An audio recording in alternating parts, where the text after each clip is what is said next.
ating channel, Marky Discovery. So sa lahat po ng meron o walang sasakyan na gustong matutong mag-DIY or kaya naman gusto lang magkaroon ng idea tungkol sa mga sasakyan, ang channel na ito ay makakatulong po para sa inyo. No?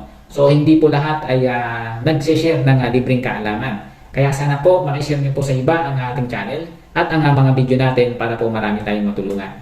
So comment lang po kayo at i-like itong video at mag-subscribe na rin po kayo. Pakiclick nyo na rin po yung notification bell para ma-update po kayo kagad kapag may bagong upload na video.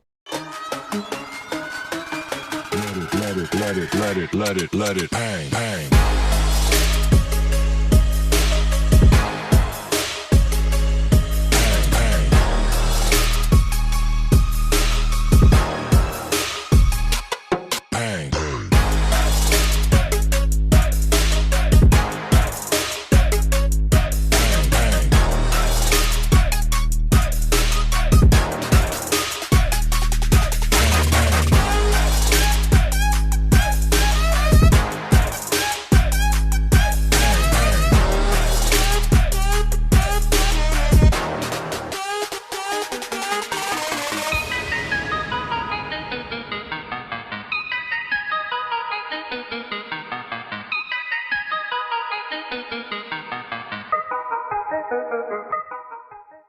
Kuha tayo ng gamit. Change oil natin yung L3. Ito, next week natin change oil yan. Mali po itong nabigay na oil filter. Pang modelo yung binigay. So, ipapapalit ko lang sa auto supply. Ayan o. So, ayan, napapalit ko na yung oil filter. Binili ng biyanang ko. Ayan. Delo Gold. Tapos, nagpabili na rin ako ng air filter. Ayan. So, ang total na nagastos niya, yung 5 liters na diesel na Delo Gold is 1,000. Air cleaner niya 350. Ito yung oil filter, mali yung binigay pang L3 na mga modelo. So 190. So yung ito 450 pesos siya. So ang total nito is 1,800 lahat. Pati air cleaner. Mga tools naman na kailangan natin. Kung meron kayong ganito, mas maganda. Ang size ng bolt ng L300 is 17mm. Pwede kang gumamit ng flare nut wrench or socket. Tapos lagyan mo ng extension kung nahirapan kang tanggalin. So kailangan mo rin ng imbudo, improvise na mineral, basahan, tsaka lalagyan na ng langis, tsaka pang sapin para makita mo yung engine. So kailangan mo buksan ito, tanggalin ito.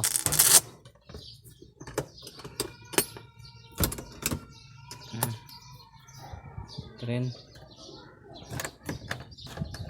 tsaka yung isa doon sa may dulo.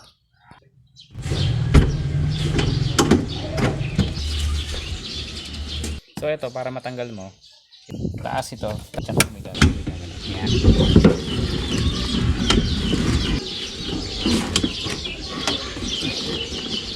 So pag natanggal mo na dito, tsaka doon, ito namang isa, iangat. Para maitaas mo siya, kailangan mo itaas ito, tsaka hilain itong sandalan.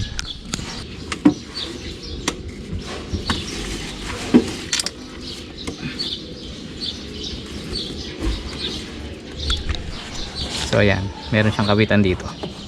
So ngayon tatanggalin natin itong cover pang iwas init. So ngayon, ito yung oil filter niya. Ayan. Ayan, ako pagka naitaas ko na yung cover niya, ginagawa ko dyan is pinupunasan ko ng maayos para mawala yung alikabok. Para mamaya pag nagsalin tayo ng langis, walang alikabok na papasok dyan.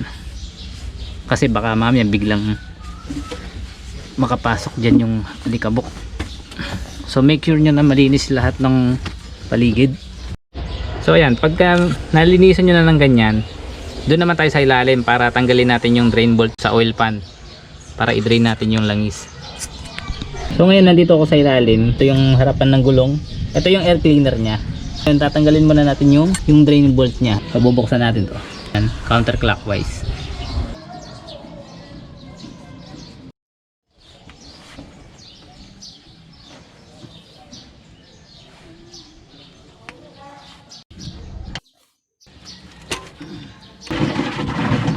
Ayan, so naluwagan ko na yung tornilyo. I-drain na naman natin siya. So ito minsan kasi medyo matigas tong tanggalin.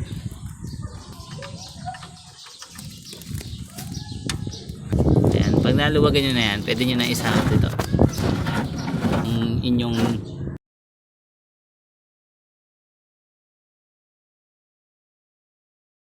so yung iba ang ginagawa dyan, binubuksan yung oil filler cap para mabilis mag-drain yung langis. So ito pala, hindi siya umandar ng magdamag, kaya hindi mainit ang makina nito. Okay, hayaan lang natin yan. Tapos ito lagay natin sa malinis na basahan. Huwag natin ilalapag sa mga lupa or ano. Okay, pagtanggal naman po ng oil filter, mag-iingat po kayo dyan kasi may mga linya po yun dyan ng mga hose, ayan, na pwede nyo tamaan or masugatan. Ayan, ito katulad nito. So ingat lang po. So ngayon tatanggalin na natin siya. Chain na pantanggal.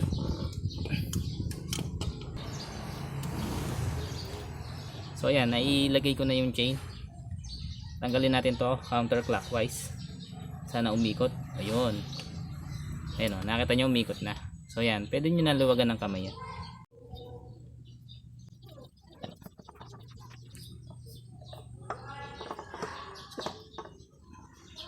Pag naitanggal mo siya yan, iusog mo lang dyan.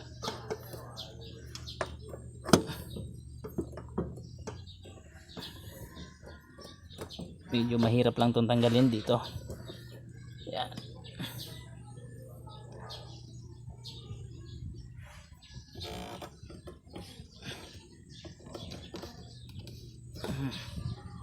So ganyan ang itsura niyan. Ayan. Inisan nyo tong gilid na to. Sabi kong ingatan nyo pag naglalagay kayo ng oil filter tsaka nagtatanggal. Ayan, yung hose na yan. Baka mamaya mabunot nyo yan. Ayan, ito yung mga iingatan nyo dyan. Nito, kailangan lagyan ng konting oil. Para pagtanggal natin next time, hindi siya manikit. Pagbalik, kailangan malinisan natin tong gilid. Tong gilid na to. Okay, ayan, nalinisan ko na po yung gilid ng paglalagyan ng oil filter. Dahan-dahan lang sa pagbalik, baka may tamaan kayo. Yan, papailalim nyo lang muna dito sa ilalim para ma-shoot nyo.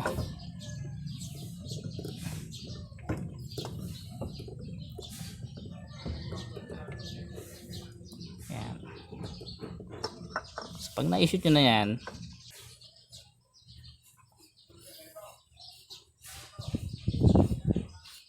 so sa paghigpit po, yan, kamay lang paghigpit nyo.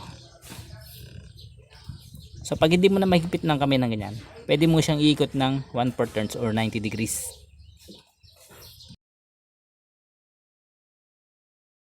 So yan, nalagay ko na yung oil filter. Lagay naman natin yung drain bolt. So dapat tama yung pagbabalik nyo ng bolt. Yan, iayos nyo muna ng ganyan yung inyong drain bolt. Clockwise paghigpit.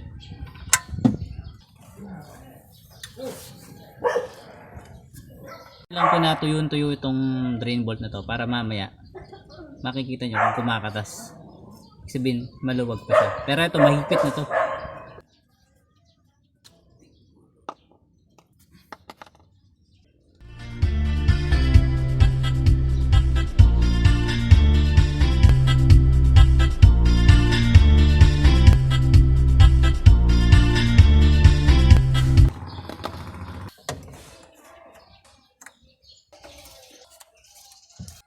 So syempre ang pagsukat nito kailangan umandar yung makina tapos hintay ka ng 5 minutes doon ka magsusukat.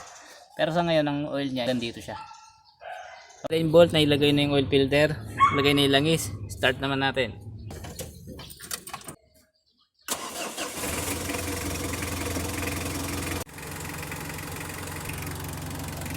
So yan, bago siyang andar, kailangan hintayin mo munang mag-idle up ng ganyan. Wag yung igagas mo na kaagad siya. Change oil na natin tong 2014 L300. Ang reading natin is 102,420.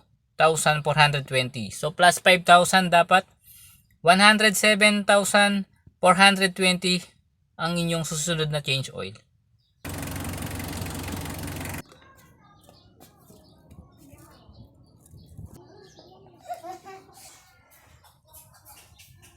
Merienda.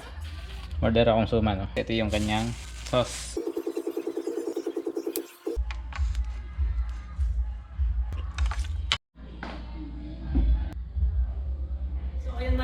discover, kung babot ka rito, maraming salamat. Ayan, nakita nyo, napakadali lang mga discover. At naiiyak ako at natutuwa mga discover. Binabati kita, no? So ngayon, alam mo na kung paano mag-change oil. Makakatipid ka na sa labor at makakasave ka pa ng oras mo, no? So sa aking anak, sa aking mga pamangkin, mga pinsan, meron na tayong DIY channel na pwede kayong matuto, no? So sa inyong lahat, mga discover, no? At mga discover, hindi lang po mga car tutorial ang mapapanood nyo dito. So mag-upload din ako ng mga unboxing, lifestyle, travel, ang journey ko sa pagiging tatay at marami pang iba, no? Supportan nyo ang ating channel. Kita po ulit tayo sa susunod na video. Hanggang sa muli, Marty Discovery.